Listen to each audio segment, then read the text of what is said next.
कुछ दिन पहले एक शो में गाना बजाना होत रहे, जवाब सवाल होत रहे और वही जवाब सवाल में सामने अनुपमा यादव जी रही। तो हमारा कोनो ऐसा मकसद ना रहे कि केहू के टारगेट करके हम सब गाना गाई। फ्लो में एक ऐसा शब्द निकल गई जो ना सबसे यादव भाई लोग के बुरा लागल, यादव समाज के बुरा लागल।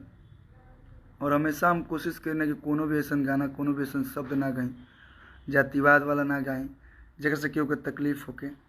और एक चीज़ और है कि अगर गलती जो करता और गलती के एक्सेप्ट करलस तो वही अच्छा इंसान होता है। तो अगर हमारे से गलती भइल बा, फ्लो में अगर निकल गई बा तो दिल से सॉरी, क्योंकि मैं नहीं चाहता हूँ कि इस मुद्दे को लेके और आगे विवाद बढ़े। अगर मैं चाहता तो मैं भी कुछ बोलता, फिर सामने से भी कुछ आता।